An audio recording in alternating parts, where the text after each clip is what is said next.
Hey guys, so I know it's been a while. I made a couple videos over the summer and then school started back up and I just lost all energy. Um, but I had a really good conversation with Hayden from Informal Inquiry. I'll leave his channel in the description down below if you want to check that out. And also let me know what kind of videos you want me to make in the future, what kind of topics. And yeah, hope you enjoy. For Yeah. anyone who doesn't know me, I'm Hayden. My channel is Informal Inquiry, and I'm here with Jake today. We're just going to kind of talk about some different things.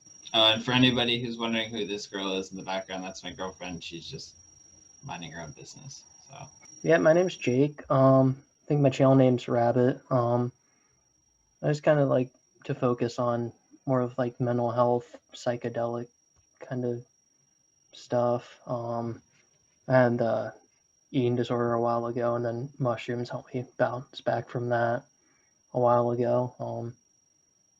Yeah, I'm just really interested in psychedelics and just kind of the community and everything. well, you just had a mushroom trip last night, so I don't know if you want to Yeah, share that about was that. That's pretty. yeah, it was really disappointing. Oh, I'm gonna be really? honest. Oh, Yeah, it was. They were not very potent at all. oh, Like really? I ate 5.5 grams. It felt like two Was it 5.5 dried or 5.5 fresh? dried. Okay. Yeah, Yeah, so normally that would be like a pretty intense experience. yeah. Yeah, So like it was weird because I like ended up over preparing for it, yeah, and then like halfway through I'm like, this this isn't. I yeah. expected way more. Last time I ate some, it was like a different batch back in August. Yeah, so I think like a month after that I ate like 3.5 grams, and that was pretty enjoyable. I'll probably have to make a video on it sometime. Did anything happen at all during the experience? The one you just Um, had, or not really? it was more. I guess felt more like recreational, kind of. Yeah.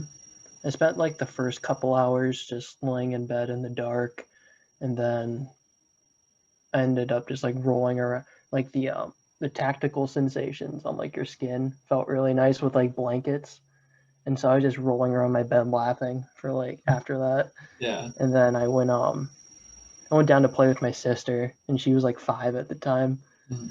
and she ended up like leading me on like this backyard adventure Oh, because we have like nice. a big backyard. And so like she was just kind of like I was like holding her hand. She was kind of like dragging me along. Yeah. Was this the 3.5 like a year Yeah, ago? Okay, gotcha. yeah. It was in August. Gotcha. But yeah, that was cool too because it was kind of like a perspective shift. So it's kind of like I felt more like her level, like on a Mm-hmm. child's level. Yeah, it was like it felt like we were like more on like equal footing instead of like me being her big brother. You know. Gotcha. That's Yeah. cool. I just felt I also just kind of like felt like a monkey. It Yeah. like I just felt like it's like your limbs are like really heavy and they felt like tree trunks. And but yeah, that was kind of nice because that was the first time I tripped in probably like 10 months.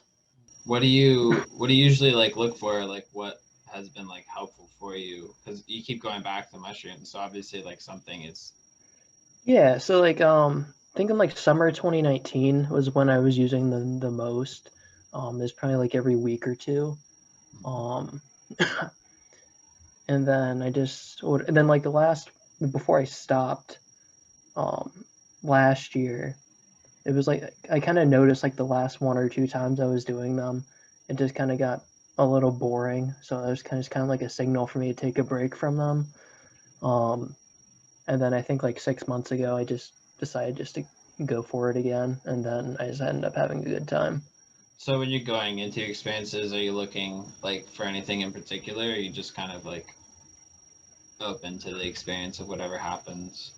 A little bit of both. Yeah. I guess usually what I want like going into it is just developing like more like happiness and like contentment, just like with myself, and like try to build up my self-esteem, Mhm. and um, just kind of try to address problems of like loneliness. um, like especially during COVID, but even before that, it's like always been something I've had issues with, of just feeling like isolated or not like I belong to like the groups I'm in. And then just it also ties into like having like romantic issues too, and just kind of feeling a little bit lonely in that, and then not, and kind of like being afraid to put myself out there with that. Has it been helpful? Like, has it given you some new perspectives and understanding in that respect? I know you're talking about your eating disorder and how it helped you with that. Mm-hmm. Yeah, for like the loneliness, the mushrooms have definitely helped. It kind of like the way I like to phrase it is that kind of reminds me that like even though like even though like I might be alone, I don't have to feel lonely. If that makes sense. For like I end up acknowledging that for like a good time after, and then I guess part of my issue is that like eventually at some point in the future, like I kind of forget that feeling or that realization. I haven't really done, yeah, because I've only done mushrooms like twice in the last year, I guess. It's mostly just been like DMT occasionally, and that's about it. Yeah. Oh, well, that's That was just DMT occasionally. No big deal. just DMT. Moving on. It's Do you usually like break through, or do you usually just like get before the threshold? What do you? What's your I goal? really don't know because like I still don't really know like what the definition of a breakthrough is. Like I've kind of heard like different definitions from different sources. Like some people say like I've heard like you either have to like have a bunch of past trauma come up or like have this like huge like I don't really know. And then I've also heard other people describe it as just like seeing entities or something. My understanding of a Like, go breakthrough ahead. is like when you leave your body, essentially. Like when you essentially your old self dies and Mm-hmm. you are no longer like you anymore. Like you like strip yourself of like who you were, like ego death kind of thing. Mm-hmm. And you like go off into the universe and like you're in this whole new dimension, different world entirely. Like the world around you that used to exist is completely gone. Yeah, because I don't know if like that's like enough to like constitute a breakthrough because that happens to me like a lot. Yeah. Like almost every time like I end up just like closing my eyes and going to like a different space and like seeing entities. But I don't know if like that's just like the minimum for a breakthrough if there has to be something more than that. Yeah, I don't know. I don't have a ton of experience with that. Yeah, I I've don't only know done because like DMT and like everyone once. always yeah and like everyone always says too that like oh if you have to ask if you had a breakthrough and you probably haven't. I'm like well I mean for someone who's like super indecisive that doesn't really help. Well, what have you been? What have your experiences been with DMT then? Like, what is? Um, I think last time I told you about the first time I took it. That was like a year and a half ago. Um, where I took like way too much, but I don't really regret it. I think I like the first thing I remember was like seeing Buddha, which was pretty cool. Um, and that was pretty intense. And then I've had like a couple like low dose trips, and then um lately most of them have been like I just kind of go off into this weird hyperspace for a few minutes, and I do see like entities, and like it's hard to remember too. Um, like I feel like you're not meant to remember it in a way, but Yeah, I've heard that it's pretty common to forget. It's kind of like in a dream, you know, like when you wake up and it kind of like starts to fade away over time. Like as soon as you wake up from your dream, like you remember it, but like if you don't write it down or something, it just kind of drifts away. So it sounds like you like use psychedelics like quite a bit compared to like the average yeah, Joe, yeah. I you mean, know? at least DMT. Yeah, It's probably I don't know. I guess it's like a couple times a month maybe, yeah.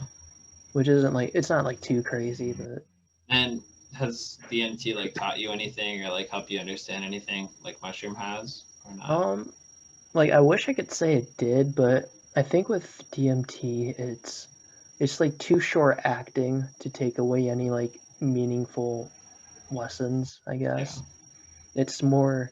I guess for me, it's more of like a reminder just to kind of like put me in like a psychedelic headspace for a little bit. Yeah. Just kind of like a reminder that like there's more out there. Yeah, 'cause I think I remember back in, I think it was back around August too. I there's a buddy who lives like 20 minutes away from me, and he wanted to try it, and then I gave him some, and then I think he ended up breaking through his first time. He had some like past like trauma stuff come up, and that was pretty cool. Was he able to work through it? um, yeah, kind of. Because I remember like coming out of it, like he started like crying about it, and he was like, "Wow." Did he like tell you what he saw or what he experienced? Yeah, like so like we used a dab rig for him, and like we just like heated it up, and then I just like took like a dabber and just like scooped a bunch in there, and I think what he said is he remembers seeing like this woman just like kind of like comforting him, and then like he had some like stuff in his past come up about like his father, because I think his father like killed himself with like pills or something, and then he had that come up, and then um he was like talking about, and like tears were coming down. I'm like, holy shit. Well, hopefully it was helpful for him and gave him some insight into like what happened or gave him some closure, because I'm sure that was traumatic for him. There's no way that couldn't be traumatic, you know? Yeah, definitely. Yeah. Yeah, I think I gave him some mushrooms like some point like a couple of months ago, but I think he was taking antidepressants. I don't think he took them. It's definitely not a good thing to do that, to take it with antidepressants. It can be dangerous. Yeah, definitely. Yeah. Well, I'm sorry to hear that you're lonely and stuff. That sucks. No, it happens. Yeah.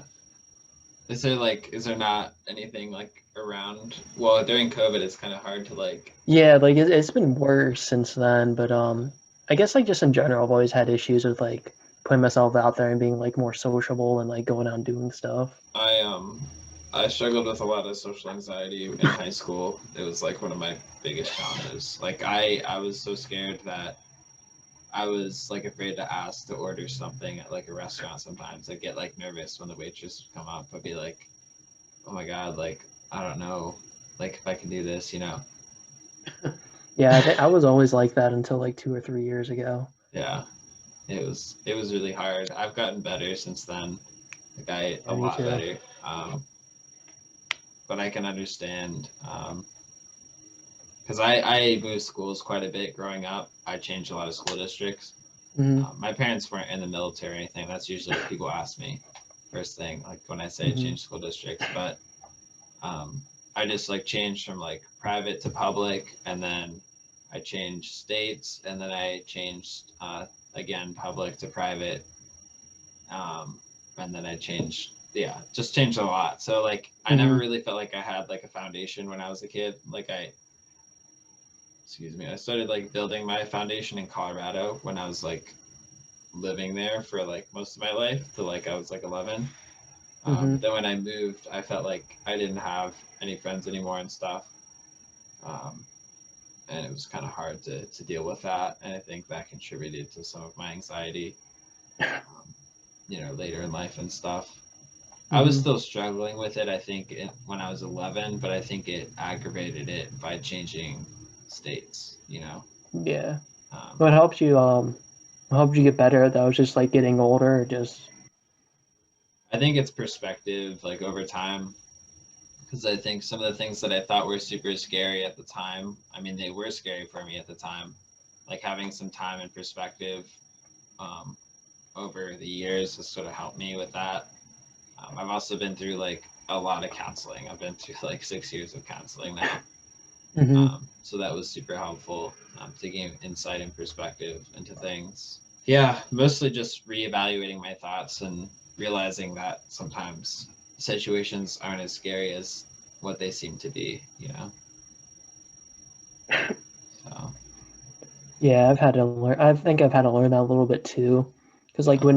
when you kind of in that thought loop with like being anxious, it's like really hard to like catch yourself.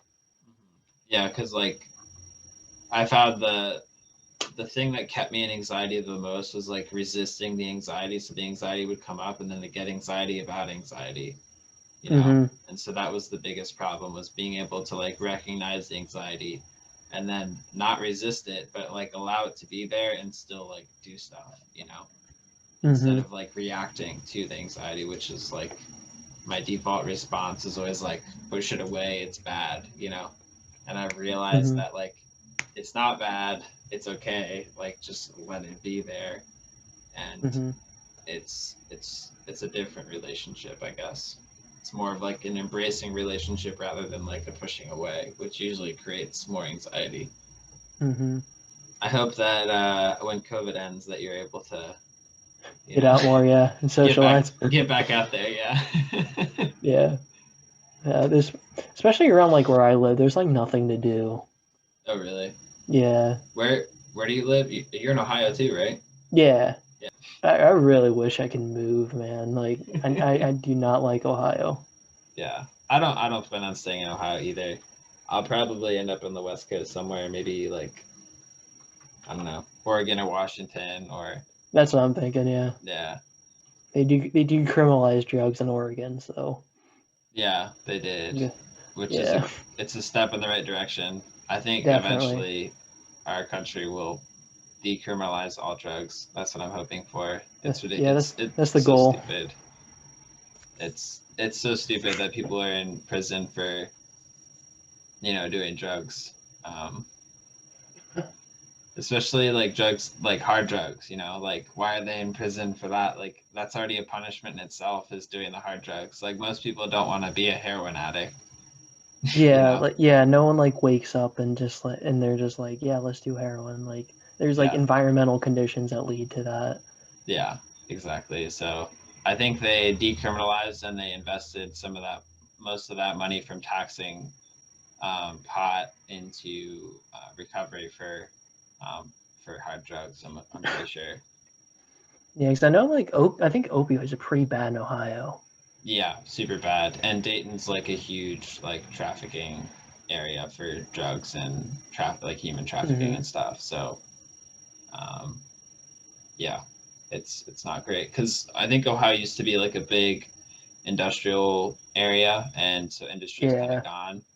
Um, so there's a lot of small communities and little towns and stuff that have literally like no jobs and a very like low income, and that Mm-hmm. creates a lot of stress and pressure. And you know, if you're stressed and you don't know what to do with your life, and there's a chemical that makes you feel better, then you know, Mm-hmm. why not do it? You know, I mean, I don't think it always necessarily happens that way, but I can understand the desire to want to escape from a situation that is undesirable, you know?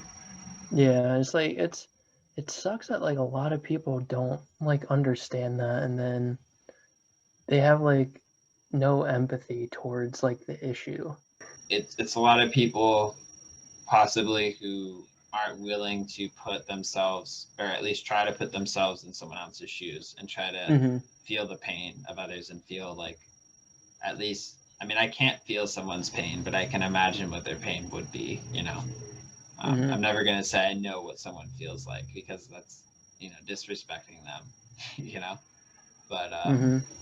Yeah, like I also see like cognitive dissonance with people where they'll like look down on like people addicted to like hard drugs and then like they'll be addicted to stuff too, but it's okay because it's legal. right. Yeah. It's because people have a perception or a stigma attached to something. And so then they judge that. They don't like hold the same standard for themselves, I guess. Um, it's a lot of us versus them mentality, you know? It's like easier Mm-hmm. to point fingers and ostracize than to embrace and um, have empathy, you know? Mm-hmm. That Yeah. requires like putting yourself out there, I guess, in a way that is like empathetically. You have to think about that, which is not what most people like to do, I guess. I don't know. Yeah, it's like I don't. Yeah, a lot of people don't really know how to do that because like it's. I don't really think our like society emphasizes that. Absolutely not. Because we Yeah. don't emphasize the importance of listening to parts and pieces of ourselves either. Most of our dominant culture is to suppress and to escape. Like a lot of our society is based on escapism. Mm-hmm. You know, like you'll be happy if you have this. You'll be happy if you do this. Like this is bad. This is good. Yeah, like consumerism and stuff. Exactly. Right? Yeah. Yeah. Yeah. Yeah. I guess that kind of relates to like because I was talking to a couple people. Are you in Discord any chance? I mean, I have Discord, but I don't use it too much unless I'm talking. Okay. There's like a psychedelic group called the Experimenters.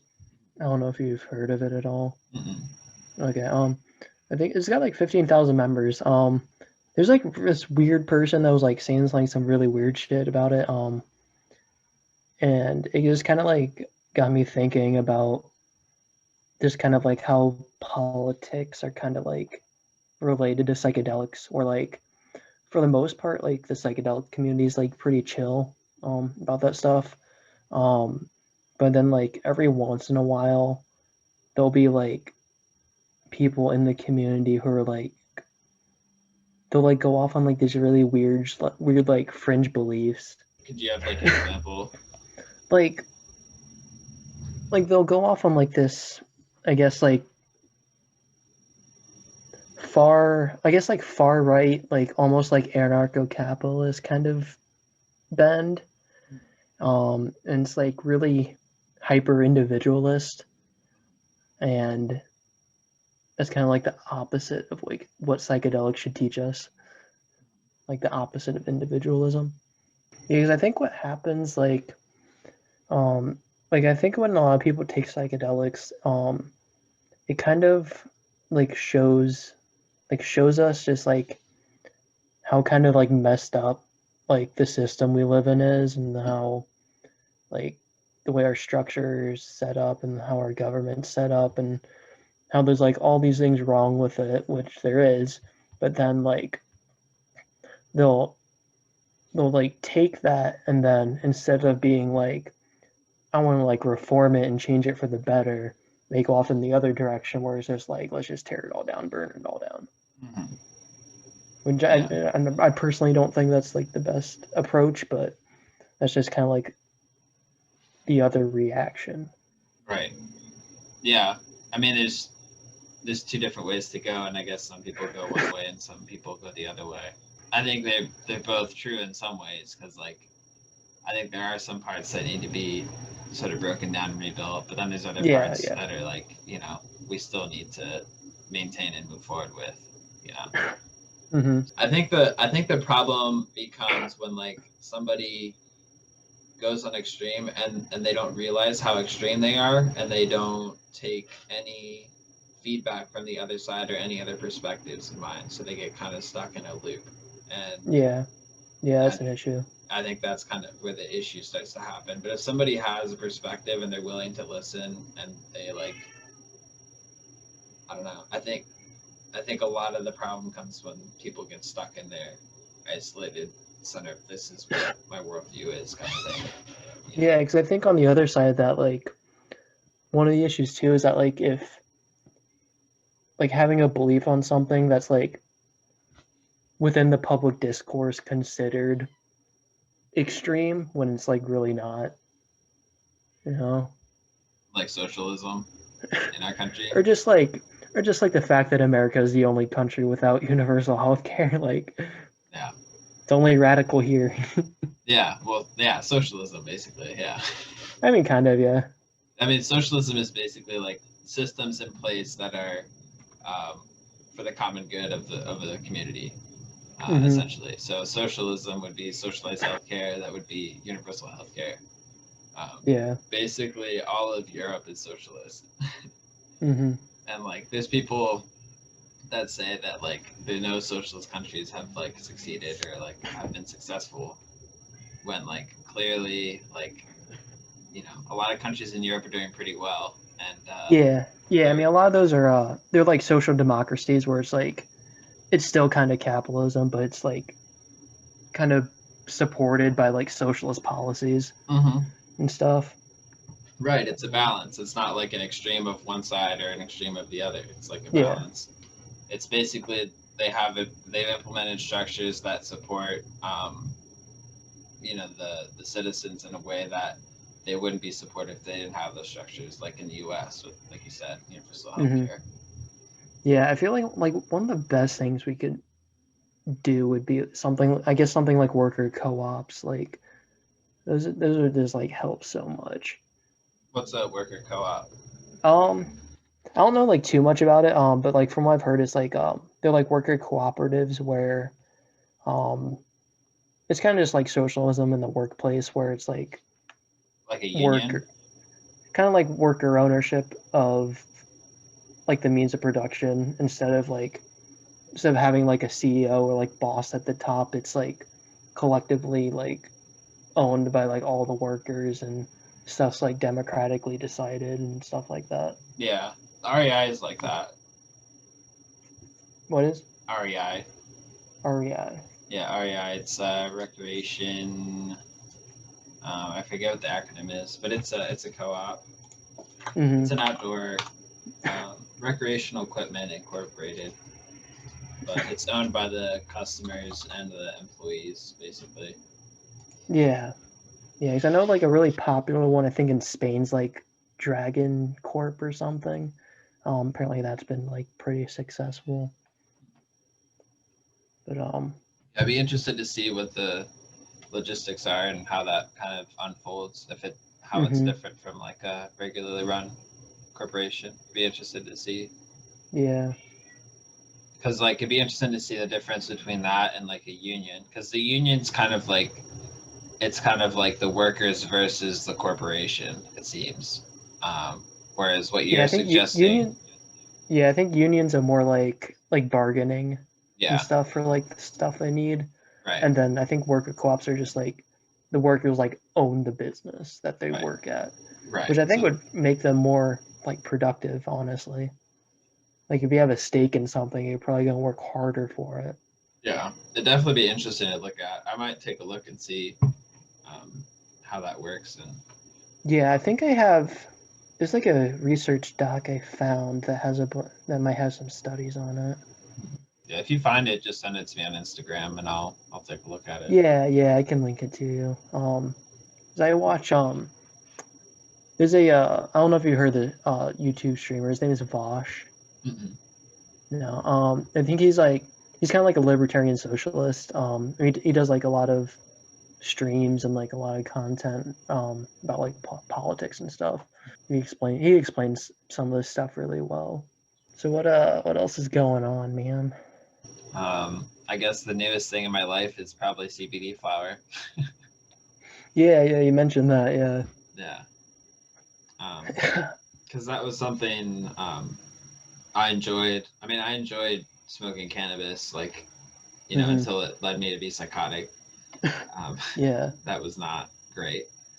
Um, Yeah, sometimes I feel like I'll have like little inclinations of like wanting to go back, and then I remember like, nah, yeah. So you've had a psychosis then? not psychosis, but like Okay. I kind of just got like low key dependent on it and Oh, stuff, and just had to quit. gotcha. But so I was looking because I was in Washington and I saw like Hmm. cannabis dispensaries everywhere.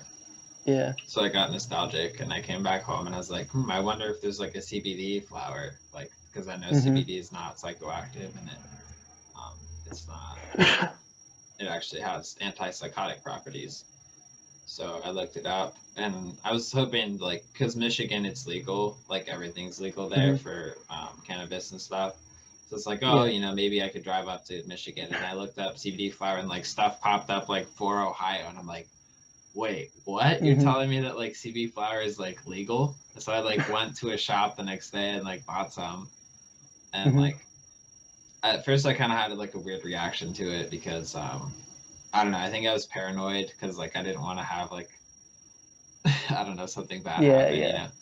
um, which like psychosis doesn't happen like immediately with like when I smoke cannabis. It's like a progressive thing over time. Like it's like Hmm. gradually puts me in like a manic state. But I Hmm. think I was just paranoid and but yeah, I found kind of some strains that like work for me, and it's like a nice thing, you know. It's not psychoactive. It's very relaxing. It still kind of gives you like a stone feeling, but you're still very functional and like pretty much more clear-headed than like THC. I mean, you know, you've experienced it, but Right. I don't know. It's just nice to have just for stress relief. Or I have a lot of pain in my body, like in my wrists and back, and it's kind of everywhere. So Yeah. it's kind of helpful for that. Um, it's just kind of the new thing that I've been doing recently. Yeah, I used to use it a lot when after I quit. And I still use it from time to time. But yeah, it's definitely really helpful when you need it. Mm-hmm. And it like smells and tastes exactly like it. Yeah. But yeah, especially if you get better quality stuff. Like the stuff you buy at a gas station, like I wouldn't trust it, but yeah, I order all mine online. Yeah, me too. Yeah. Yeah. I try to get from like organic, like small growers, just because I feel like they're putting more care into their product, and I want to support like small businesses. Yeah. But yeah, I think I get all mine from I think the company is called Plain Jane. Yeah, I've heard of them. I've seen their website and stuff. Yeah, I pretty much just order like their pre-rolls, like their cigarette ones. That's all right just to use once in a while.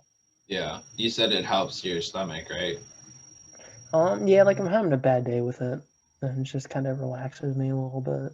Yeah. Have you heard of CBG? No. Yeah, CBG is a different chemical or it's a different cannabidiol, but it's a flower that precedes it's the chemical compound that precedes THC and CBD. So it's like the mother of cannabinoids from the cannabis plant, and apparently it's supposed to be really helpful for digestion issues and stuff. And it's supposed to be super helpful for anxiety, and a few like really weird benefits to like bone growth and stuff. It's like, okay, that's interesting.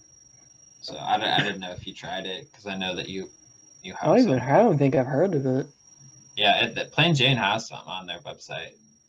It has a different feeling than CBD. It's more clear-headed. Yeah. It's a little bit, I don't know. I didn't do a lot because I didn't want to. I just want to do a little bit at first to see how I kind of react to it. So I'll probably try some more later and see what it feels like. But yeah, I think that's part of the reason why I use CBD, because it's just like the feeling of like smoking something sometimes just helps. Yeah. It's like I've had no idea what I want to do, like job wise and career wise, because like I think I don't know if you remember like from last time where I kind of talked about like with my IBS and everything, kind of like it's hard to like do shit and I can't really like get out of the house much. So like I figured streaming would be like a decent opportunity to like make something on the side, but I need like internet speed to do that. That sucks, dude. I'm sorry you have to deal with that. Be that way sometimes. Yeah, but it's still not cool.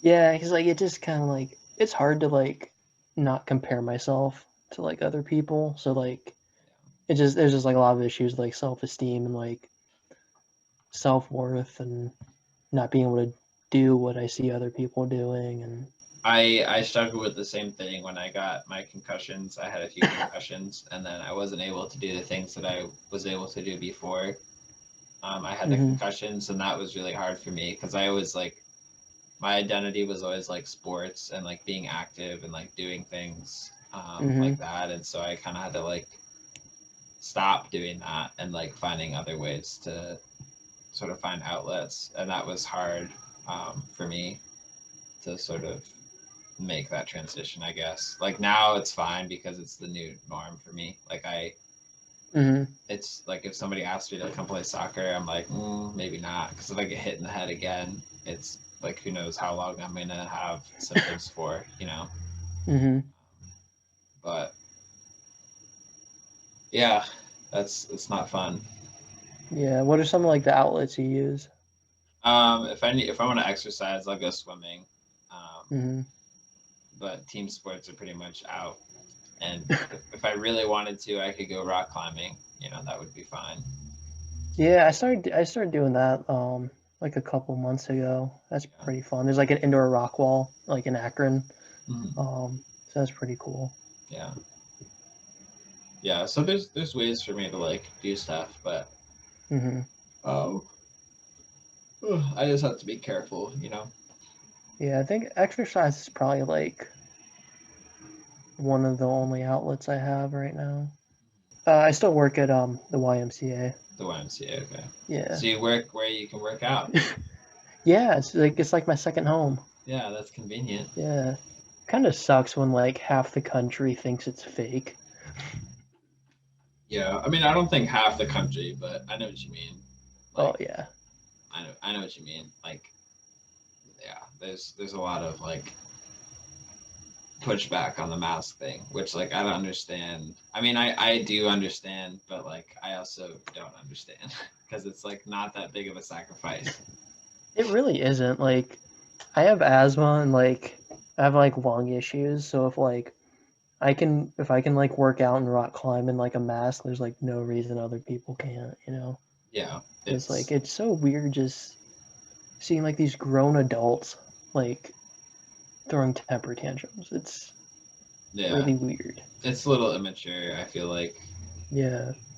like I guess people are suspicious and people are skeptical and people don't like being told what to do, but I think they might just be viewing it from like an individualist perspective, like you're taking away my rights. But I view it more of like as we live in a community and what I do impacts other people. So Yeah. you know, There's like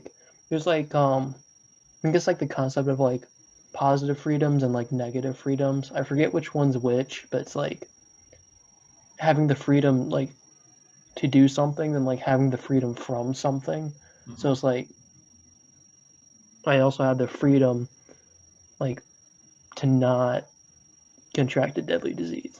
I think we value freedom a lot in our country, and I understand that, but I prefer the perspective of like natives.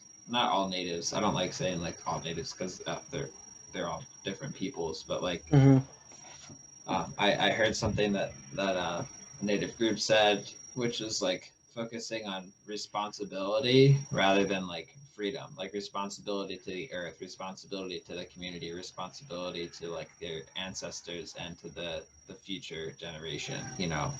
I Hmm. focus more. I like that perspective more than like, oh, I like am entitled to my freedoms. It's like, Yeah, and like I feel like a lot of people who preach about freedom, like they virtue signal it because they don't actually believe in it. They just want freedom for what they think is fine. right, they want their definition of what freedom is. Hmm. Right. I don't think people understand that there is no freedom as long as you're in a community. Like there's responsibility, there's duties, there's things that you can't do when you're in a community. You can't run around and like, naked in a community and like Yeah. expect it to be okay, or like go around and like hurt people physically. You Hmm. could say like, well, you're taking away my freedom. Why can't I do that? It's like, well, you're hurting other people. Yeah. It's like there there is no freedom when your actions impact other people. Like, Hmm. yes, you have the freedom to do that, quote unquote, but there's going to be consequences to that, Hmm. and you're responsible to some degree to the other people around you. Because you live in a. People don't think we live in a community, but we do. Like, Yeah. Yeah, that's why I just hate like the like individualism is fine in like some areas, but like just like the hyper fixation on it is like really dangerous to me. yeah. Well, it's like we were talking about earlier, like losing the sight of like the other side, or like losing the sight of the other, like the other perspective. And I don't know. I could be. Maybe I'm guilty of it too. Maybe I'm guilty of like staying on my side and not like seeing the other side. But I Hmm. do my best to try to understand why people are saying what they do. Have compassion, because like they're another person. Like regardless of what their beliefs are, that's another person. Hmm. And like part of what they believe in is also part of me too, you know? Yeah, I think So with like I go think with ahead. like certain like I guess in like certain cases it's like while it's important to like understand where other people are coming from, it's also like kind of dangerous to like give validity. I can't say that word. Validity. Validity, yeah, Yeah. like to their like ideas or something. Yeah. I mean, if I disagree with something, I'll disagree, but I try not to do it in the way that's like angry or like, triggering, like, not saying I haven't done that. I definitely have done that where I'm just like, hey, like, this is not acceptable. Like, you can't, which sometimes that needs to be Yeah. done. Like, if someone's like blatantly disrespecting somebody, be like, hey, like, what you're saying is inappropriate. Like, I had that happen at Mm-hmm. work the other day where somebody was just, I don't know. It's just not work appropriate stuff. He was basically saying like all lives matter, not Black Lives Matter, which is like there's like It kind of you implies that can't black just people like aren't lives. you can't just say that. Like the problem with all lives Yeah. matter is like they're taking, obviously all lives matter. That's like blatant, obviously, but they're taking it out of context. Like all Black Lives Matter is like speaking to a specific issue in a specific environment. It's speaking to something particular. Yeah. So like that's Mm-hmm. why that is a thing. Yeah, it's like a victim complex too, because it's like they don't actually believe all lives matter. It's just like a response to black people. I don't know. Maybe. Yeah. It's kind of like it's like the saying where like when you're accustomed to privilege, equality feels like oppression. Yeah. So like when you're That's a great quote. so used to like this position of like being like higher or like better off, and then when another group wants like equal footing, then it feels like they're taking over. Yeah, I mean, there's definitely some things that need to shift around for sure, and it's going to be uncomfortable for some people. I mean, it's always uncomfortable. I mean, it's going to be uncomfortable for everybody. Mm-hmm. But that's always how it is. There's always like an oppressor who's like comfortable, and then there's people who rise up because they're uncomfortable, and then they push Yeah. up against the people, and they're like, hey, this isn't acceptable. Until it becomes uncomfortable for the oppressor, nothing changes because they see no reason to change. Yeah, and that's why they're so like upset over like property damage and stuff, because like that's the only thing they care about. It's property. Or and it's like, okay, well, like obviously in a best case scenario, you shouldn't like burn shit down, but like Right. when you've had all these systemic issues building for years and years, and then when like all the peaceful like approaches haven't done anything, like what else are you gonna do? Yeah. Yeah. I mean, a lot of the violence doesn't come, like, most of the violent stuff is not from the people who actually are at the rallies and stuff like that. It's usually Mm-hmm. people who instigate and create issues. Most of the stuff is like peaceful. You know, Yeah, I all think it all the was stuff like that's violent gets televised. yeah, I think it was like over 90% of all of the BLM protests were peaceful. I forget where I read that, but Yeah. So it's I don't know.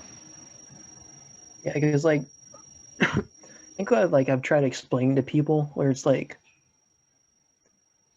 uh where it's like real like a lot of real change like historically doesn't really come from like legislation or like policies. It comes from like direct action, protests and riots and stuff. The Um people.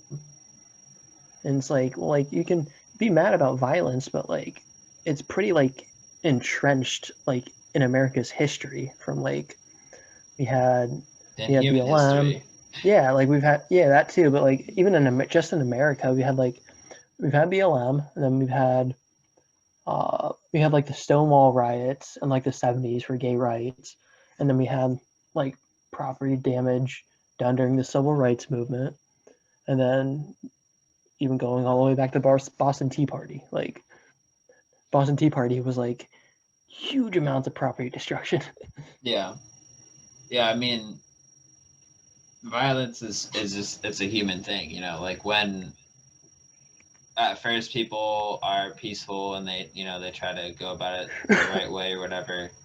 But when they see no action, then sometimes it resorts to violence, and at some point violence is necessary. Like, um, you look at Hmm. World War II, like people aren't just gonna be like, oh, please, can you stop like killing the Jews? Like, they're Yeah. not gonna stop, like at some point intervention needs to happen. But um, obviously I'm not advocating for violence, but I think violence does have its place.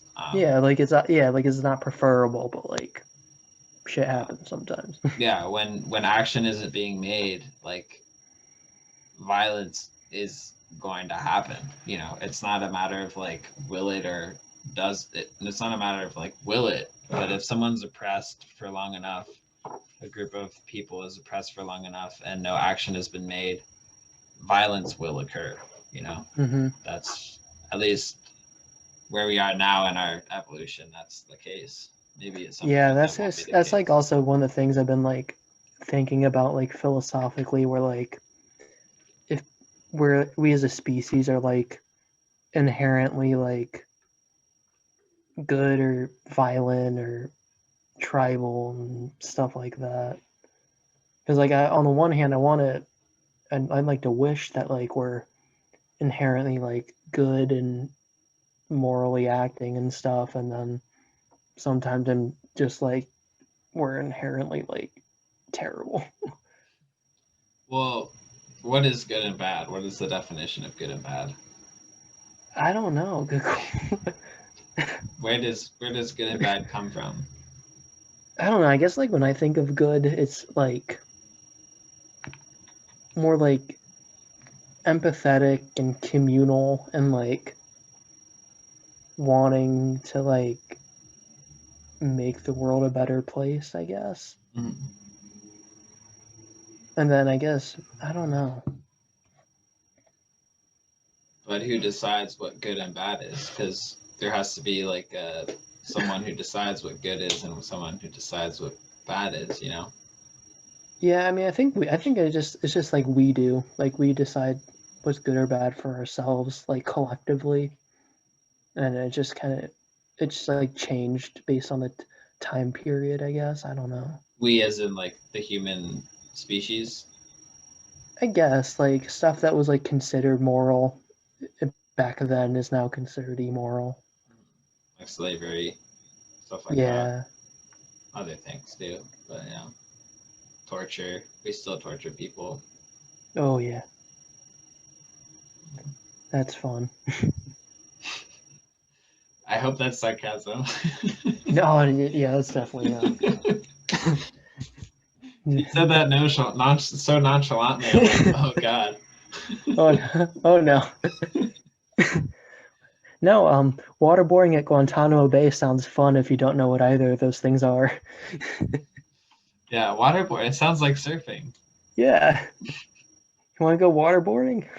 Yeah, because I've always wanted to talk to someone about like I guess kind of like the relationship with like psychedelics and like politics and political ideologies and stuff. Mm. Um, because I'm still in school for political science, Okay, which cool. is the worst major for my mental health. I couldn't have picked a worse major for my mental health. It's pretty intense. Yeah. It's yeah, just like one of my interests is just like kind of how psychedelics relate to like politics and stuff, and I guess that's kind of what I want to like focus on my channel more if I ever get around to like making more videos. Okay, cool. Yeah, definitely. We can, if we want to make another video at some point, we can talk about that more for sure. Yeah, totally.